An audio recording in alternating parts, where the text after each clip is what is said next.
Good news kay Scottie Thompson patungkol sa kanyang injury. Jamie Malonzo, pagkakataong magpasikat sa gilas sa SEA Games. Kahapon nga mga chong ay inilabas na ni Coach Norman Black ang kanyang final 12-man lineup na lalaro sa SEA Games sa Thailand. At isa nga sa mga pangalan na pasok sa final 12 ay itong si Jamie Malonzo. Matatandaan na hindi ito naipasok sa final 12 ni Coach Tim Cone sa nakalipas na FIBA World Cup Asian Qualifiers. At marami ang nalungkot dahil yun sana yung huling pagkakataon ni Jamie Malonzo na makapagpakitang gilas at patunayan sa mga Japanese teams kung ano yung sinayang nila.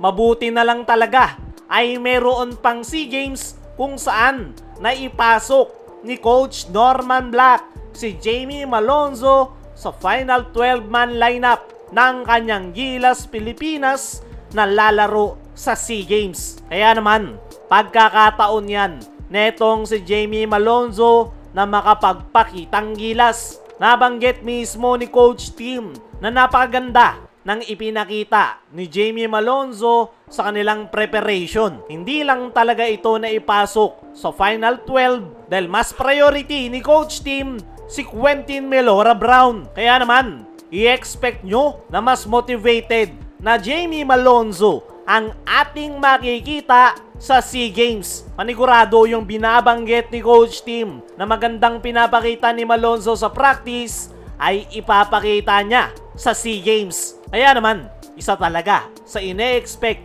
na magpapakitang gilas ay itong si Jamie Malonzo. Dahil dyan nakasalalay yung kanyang basketball career dahil hindi pa siya pwedeng makabalik sa Barangay Ginebra dahil meron siyang 3-year ban. Sa Japan naman ay wala pang pumapansin sa kanya. Kaya yung natitirang pag-asa lang netong si Jamie Malonzo ay ang Gilas Pilipinas sa SEA Games. Dahil once na maganda yung kanyang ipakitang performance dyan ay malamang sa malamang merong kupunan overseas lalo na sa Japan ang magkaka-interes sa kanyang serbisyo. Naniniwala ko mga chong na maganda ang ipapakita netong si Jamie. Hindi nga yan basta-bastang player lang. Kasama siya sa main Gilas Pilipinas at kung tutuusin, hindi naman ganun kataas ang kompetisyon sa SEA Games.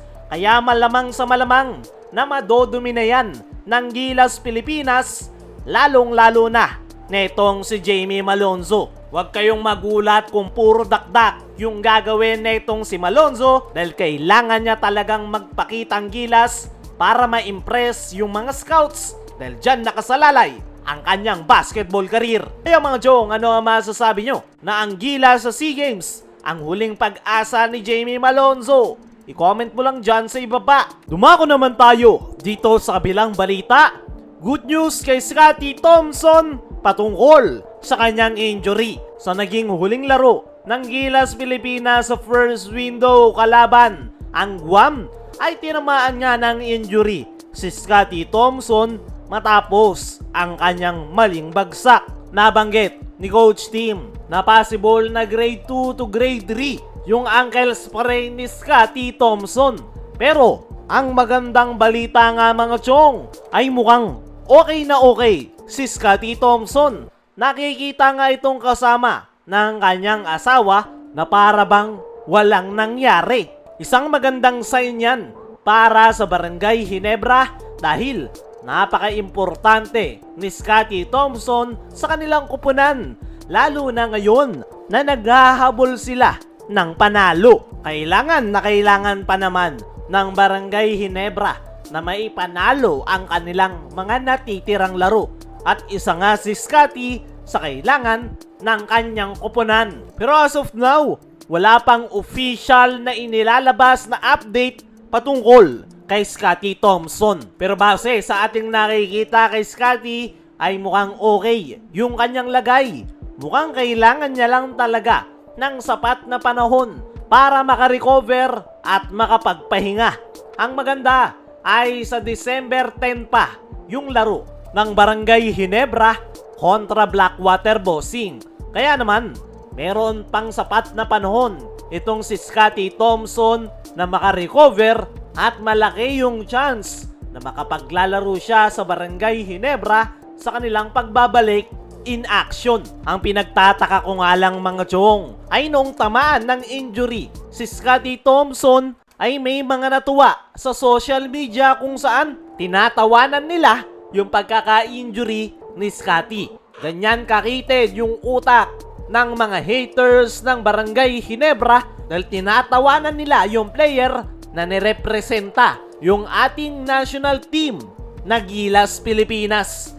Diyan mo makikita kung gaano ka-toxic yung mga haters ng Ginebra dahil kahit naglalaro para sa ating bansa, basta Ginebra player, wala silang pakialam. Kung sino pa yung walang naitutulong sa Gilas Pilipinas, sila pa yung maraming sinasabi. Kaya mga chong, ano ang masasabi nyo? Na mukhang okay na si Scottie Thompson.